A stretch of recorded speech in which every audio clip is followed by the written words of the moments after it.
They're talking about how they miss these two guys and all the great times they had together. It's very touching. Holding in the way, that's what I heard him say. They used to heed the words he said, but that was yesterday. Gold will turn to gray, and youth will fade away. They'll never care about you, call you holding in the way. Good morning, and welcome to a very special edition of Old Men in Chairs. As the whole world knows, a, quote, new Beatles song was released last week. I didn't pay all that much attention over the weekend, and then when I checked it out last night, I saw it already had 19 million views on the video. Not bad for 2 days. So apparently the world is very much interested in seeing what the Beatles have been up to. Of course, two of them are deceased, as we know, John and George. So the question arises, is this really a Beatles song? Well, all four of them contributed. All four of them are heard on the song. But I would argue, no, it's not really a Beatles song. It's a John Lennon song. The original song was a cassette that John had recorded a sample of this song, kind of a test. Some date it around 1979, which I think makes sense because if you listen to the song, it's really in the style of his 1980 album, his final album, Double Fantasy. It could easily have been produced for that.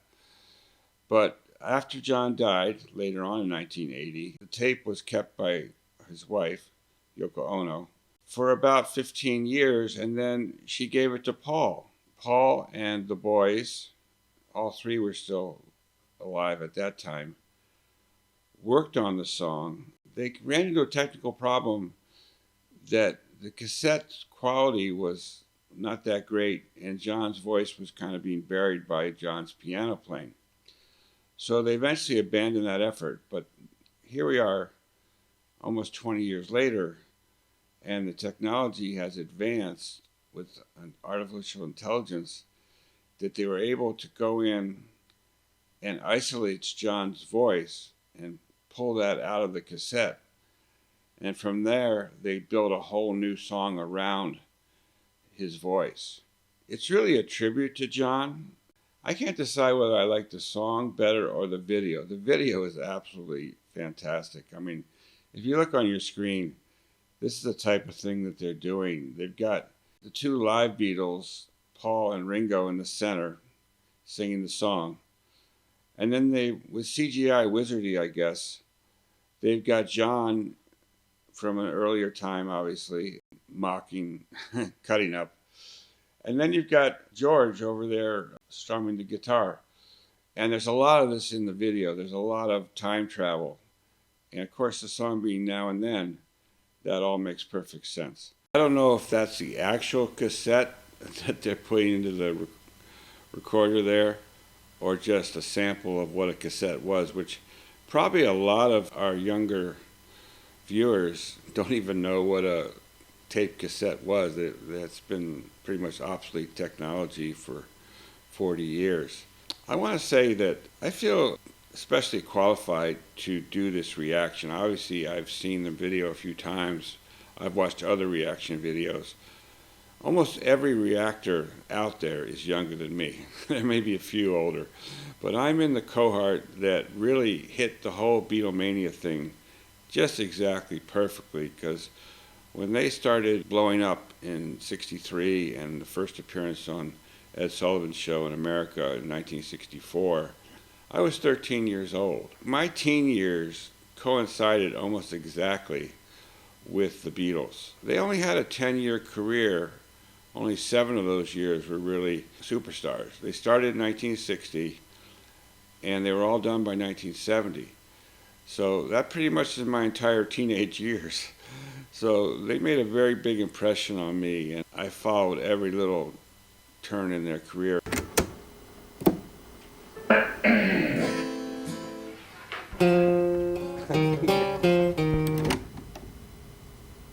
One, two, three.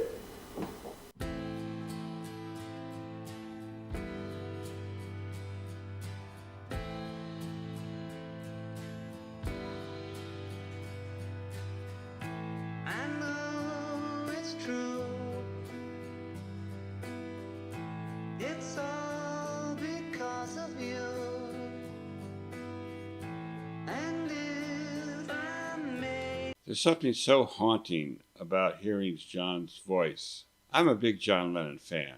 If you've been following my channel, I've done a number of reactions to his songs. Most recently, Give Me Some Truth. The quality of John's voice there is so clear, especially when you consider the origin of coming off a cassette tape. It's just amazing. And I love this image. It's John looking out through his glasses at a beautiful sunrise or sunset, perhaps. You know, it's just such a natural picture. And then all of a sudden, out of the haze, you see a very, very young photograph of the Beatles, probably before they blew up, maybe circa 62 or somewhere in there.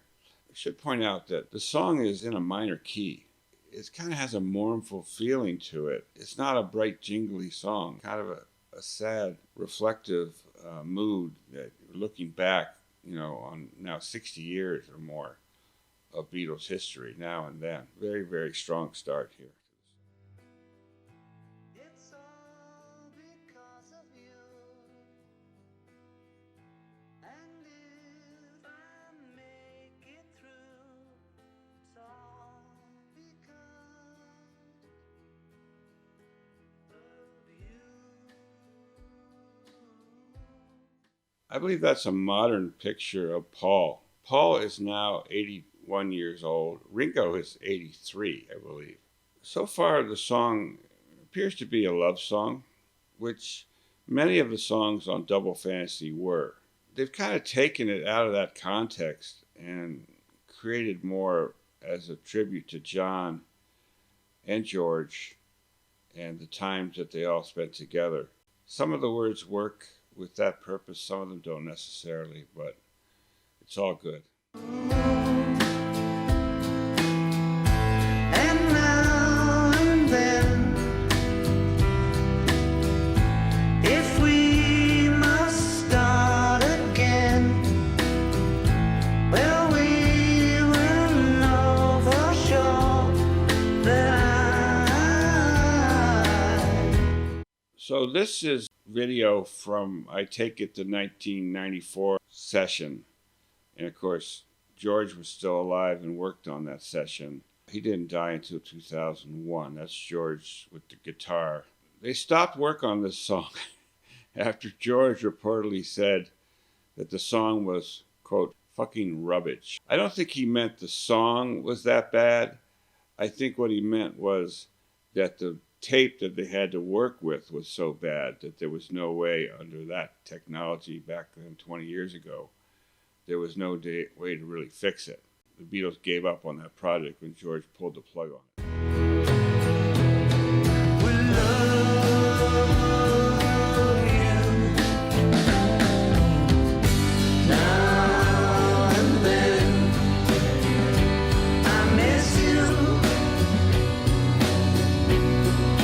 So I take that to be a modern day Paul and Ringo singing the chorus, Now and Then I Miss You, and then pictures of George and John at a concert.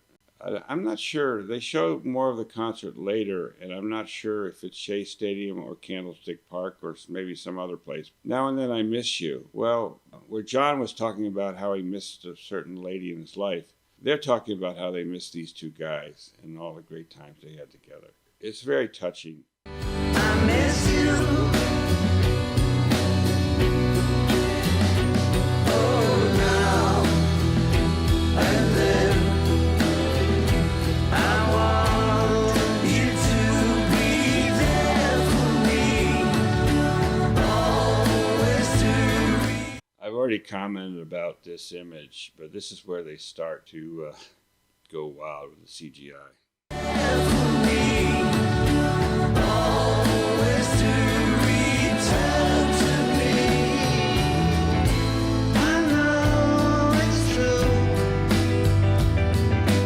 Isn't this crazy? You've got George in his Sgt. Pepper getup, which I think came out 67, 68, somewhere in there. And then you've got George almost 30 years later in the same screen. And there's going to be a lot more of this type of thing. I know it's true.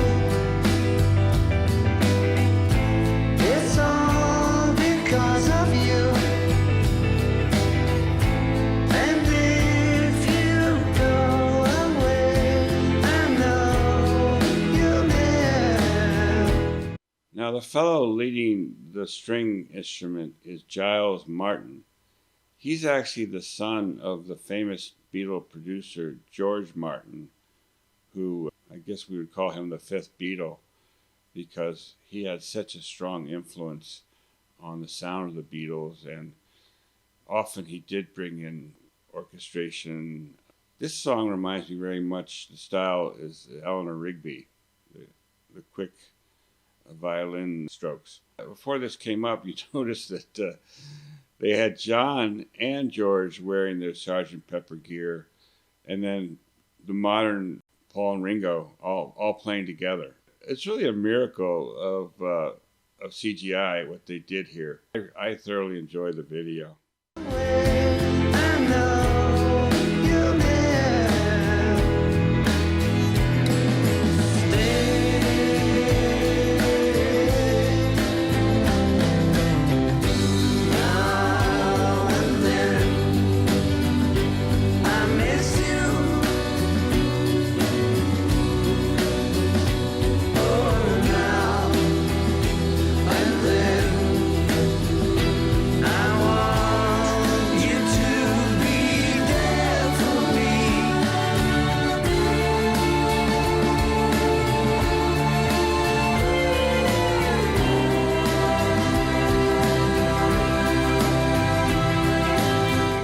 There you have a young Paul McCartney standing next to the older seated Paul McCartney.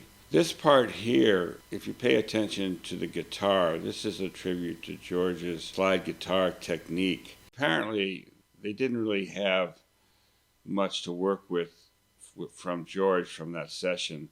So Paul is playing the slide guitar. A very talented musician, Paul. He wasn't my favorite Beatle, but you got to give him his due.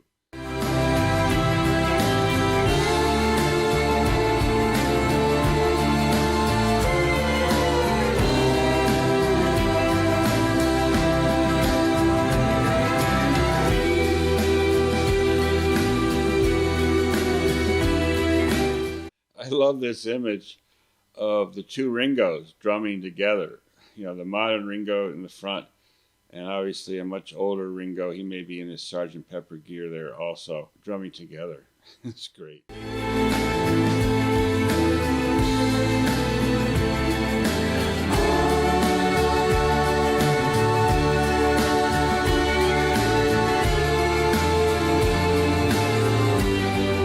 So again, you have the older Ringo hitting on the bass drum with the drumsticks while the modern Ringo is playing the drums. And then you have the young Paul walking behind the old Paul. I mention all this because in watching some of the other reaction videos, it's really comical. A lot of the people admit they've never even listened to a Beatles song before. They just noticed that this new song by the Beatles was trending on YouTube, so let's react to it. I mean, everyone knows who the Beatles are, but some of them are honest enough to say that they know nothing about their music. They know nothing about the individuals involved, and so they kind of are bewildered by some of this imagery.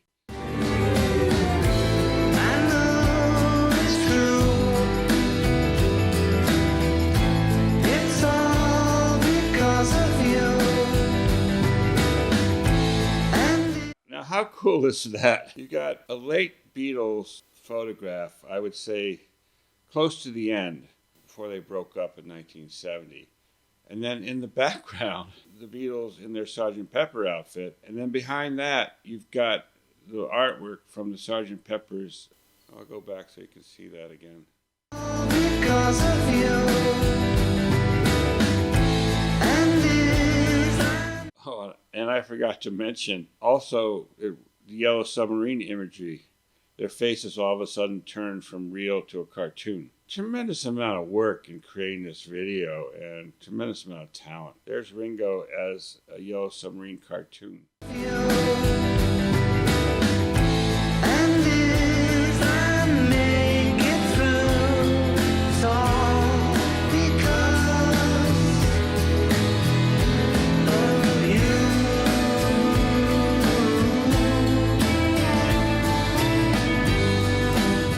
This is what I call the Benjamin Button portion of the video. So they're starting with the Beatles here in the Cavern, which is the club in Liverpool where they perfected their sound. And then as you watch this collage, they get younger and younger. They show earlier and earlier photographs of the boys. So it's a great finale to the song. I'll go back and start it again.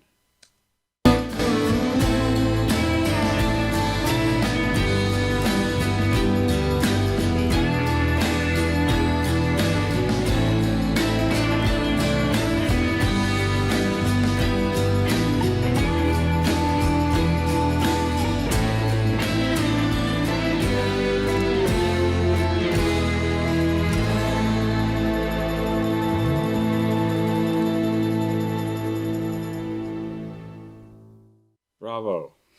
You can't quibble about the song. It's a combination of John's original concept and John's voice, and then a lot of Beatle influences thrown together.